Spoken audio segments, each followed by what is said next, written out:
नमस्कार मेरे प्रिय भक्तजनों। आइए सुनते हैं शनिवार की व्रत की कथा एवं विधि। इस दिन शनि की पूजा होती है।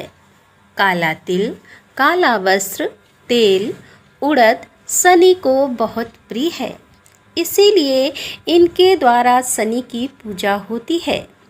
शनि की दशा को दूर करने के लिए यह व्रत किया जाता है।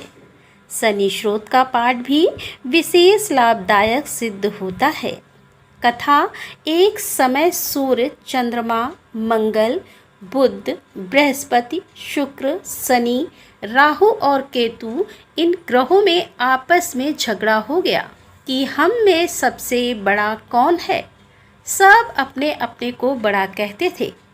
जब आपस में कोई निश्चय ना हो सका तो सब के सब आपस में झगड़ते हुए इंद्र के पास गए और कहने लगे कि आप सब देवताओं के राजा हो, इसीलिए हमारा न्याय करके बतलाओ कि हम सब 9 ग्रहों में सबसे बड़ा कौन है।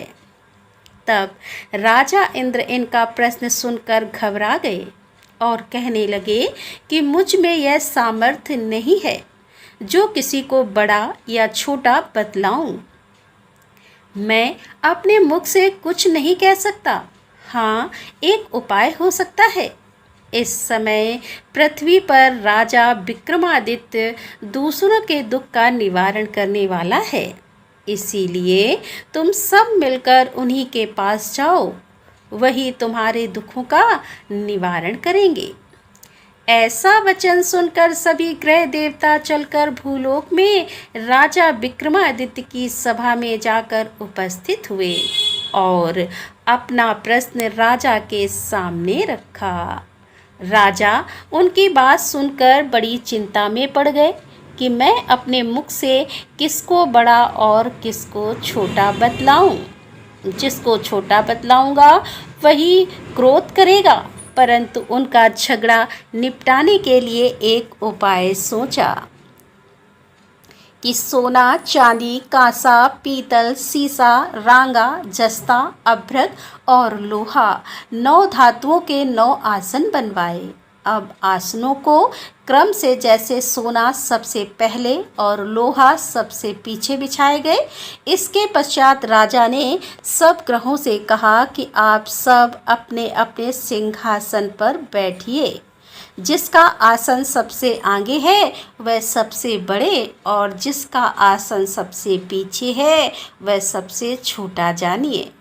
क्योंकि लोहा सबसे पीछे था और वह शनिदेव का आसन था, इसीलिए शनिदेव ने समझ लिया कि राजा ने मुझको सबसे छोटा बना दिया है। इस पर शनि को बड़ा क्रोध आया और कहा कि राजा, तू मेरे पराक्रम को नहीं जानता। सूर्य एक राशि पर 1 महीना, चंद्रमा 2.25 महीना 2 दिन मंगल, 1.5 महीना बृहस्पति और 13 महीने बुध और शुक्र 1 महीने, परंतु मैं एक राशि पर 2.5 अथवा 7 साल तक रहता हूँ। बड़े बड़े देवताओं को भी मैंने भीषण दुख दिया है। राजन सुनो, राम जी को 7.5 आई और वनवास हो गया और रावण पर आई तो राम जी ने लक्ष्मण की सेना लेकर लंका पर चढ़ाई कर दी, रावण के कुल का नाश कर दिया। हे राजा, अब तुम सावधान रहना। राजा कहने लगा, जो कुछ भाग्य में होगा देखा जाएगा।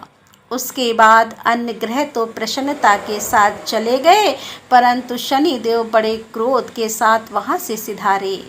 कुछ काल व्यतीत हो जाने पर जब राजा को 7.5 की दशा आई तो शनिदेव घोड़े के सौदागर बनकर अनेक सुंदर घोड़ों के सहित राजा की राजधानी में आए।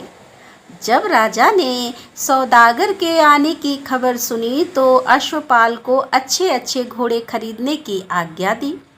अश्वपाल ऐसी अच्छी नस्ल के घोड़े देखकर और उनका मूल्य सुनकर चकित हो गया और तुरंत ही राजा को खबर कर दी। राजा उन घोड़ों को देखकर एक अच्छा सा घोड़ा चुनकर सवारी के लिए चढ़ा। राजा घोड़े की पीठ पर चढ़ते ही घोड़ा जोर से भागा घोड़ा बहुत दूर एक बड़े जंगल में जाकर राजा को छोड़कर अंतर्ध्यान हो गया। इसके बाद राजा अकेला जंगल में भटकता फिरता रहा। बहुत देर के पश्चात राजा ने भूख और प्यास से दुखी होकर भटकते भटकते एक ग्वाले को देखा। ग्वाले ने राजा को प्यास से व्याकुल देखकर पानी पिलाया। राजा की उंगली में एक अंगूठी थी, उसे निकालकर प्रसन्नता के साथ ग्वाले को दे दी और शहर की ओर चल पड़ा। राजा शहर में पहुंचकर एक सेठ की दुकान पर जाकर बैठ गया और अपने आप को उज्जैन का रहने वाला तथा अपना नाम वीका बतलाया।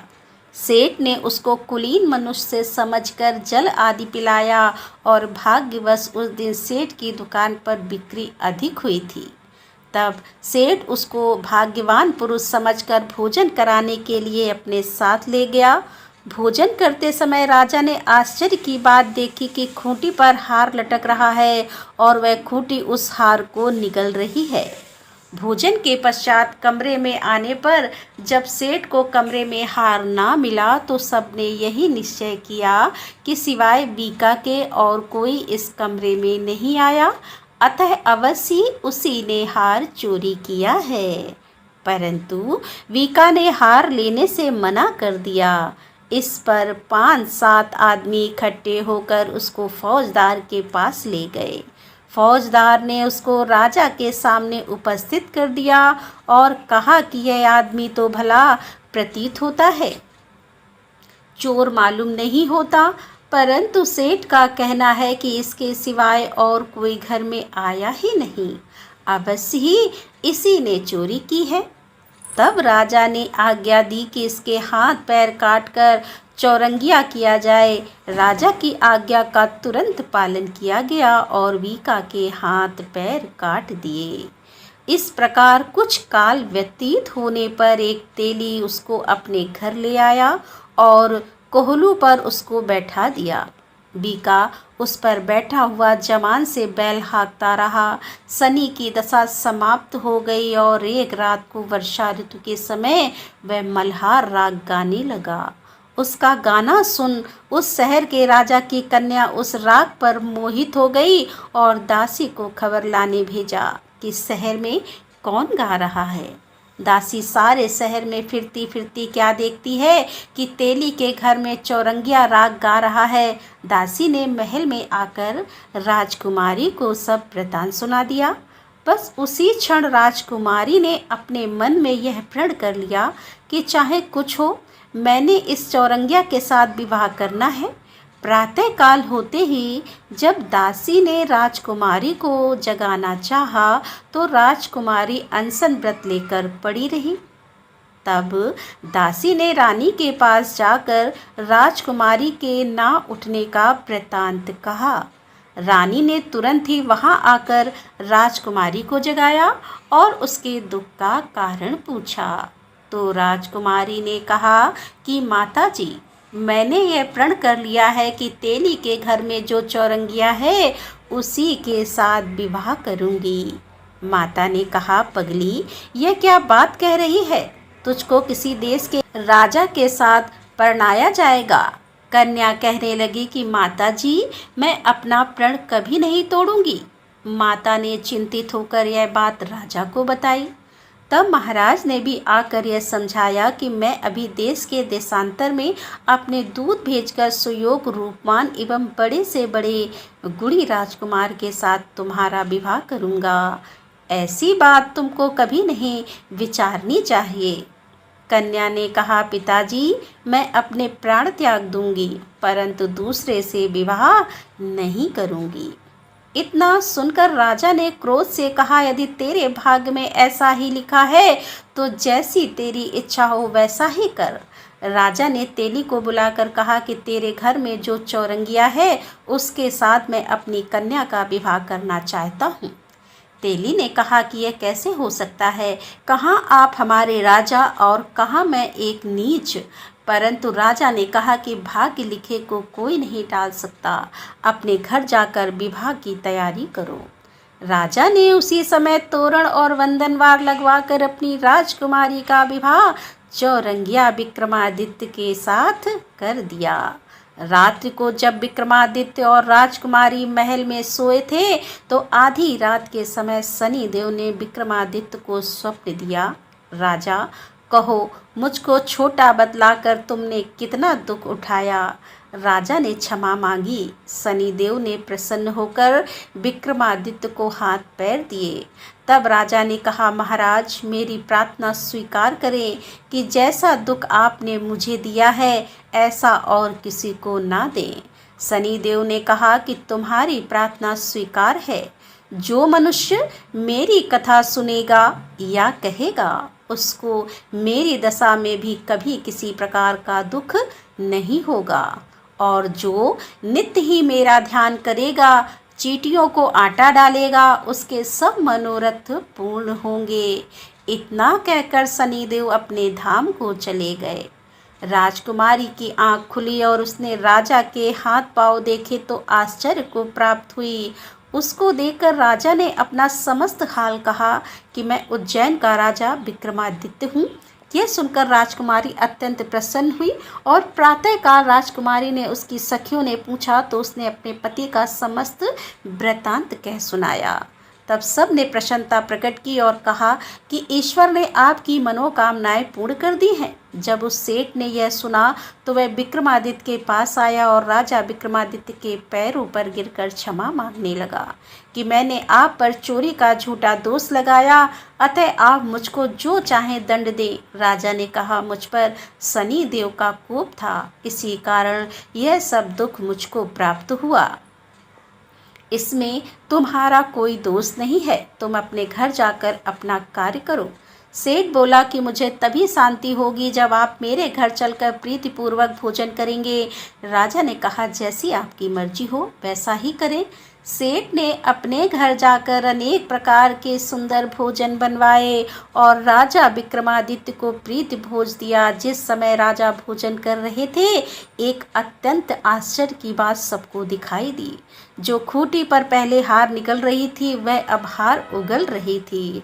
और जब भोजन समाप्त हो गया तो सेठ ने हाथ जोड़कर बहुत सी मोहरें राजा को भेंट की और कहा कि मेरे श्री कंवर नामक एक कन्या है, उसका पाणी ग्रहण आप करें। इसके बाद सेठ ने अपनी कन्या का विवाह राजा के साथ कर दिया और बहुत सा दान दहेज आदि दिया। इस प्रकार कुछ दिनों तक वहां निवास करने के पश्चात विक्रमादित्य ने शहर के राजा से कहा कि अब मेरी उज्जैन जाने की इच्छा है। फिर कुछ दिन के बाद विदा लेकर राजकुमारी मन भावनी सेठ की कन्या श्री कंवरी तथा दोनों जगह के दहेज में प्राप्त अनेक दास दासी, रथ, पालकियां सहित विक्रमादित्य उज्जैन की तरफ चले। जब शहर के निकट पहुंचे और प्रवासियों ने राजा के आने का संवाद सुना तो समस्त उज्जैन की प्रजा आगवानी के लिए गई। तब बड़ी प्रसन्नता से राजा अपने महल में पधारे। सारे शहर में बड़ा भारी महोत्सव मनाया गया और रात्रि की दीपमाला की गई। दूसरे दिन राजा ने शहर में यह सूचना कराई कि शनिश्चर देवता सभी ग्रहों में सर्वोपरि है। मैंने उनको छोटा बतलाया, इसी से मुझको यह दुख प्राप्त हुआ। इस कारण सारे शहर में सदा शनिचर की पूजा और कथा होने लगी। राजा और प्रजा अनेक प्रकार के सुख भोगती रही। जो कोई शनिचर की इस कथा को पढ़ता या सुनता है, शनि देव की कृपा से सब दुख दूर होते हैं। शनिवार की कथा को व्रत के दिन अवश्य पढ़ना चाहिए। बोल शनिदेव महाराज की जय। तो दोस्तों, ये थी आज की कथा। उम्मीद करती हूँ ये कथा आपको पसंद आई होगी। यदि कथा पसंद आई है तो वीडियो को लाइक कीजिए, दोस्तों के साथ शेयर कीजिए और हमारे चैनल को सब्सक्राइब कर लीजिए। तो दोस्तों, मिलते हैं अगले वीडियो के साथ। तब तक के लिए राधे राधे, जय श्री कृष्णा, हर हर महादेव, जय भोलेनाथ की।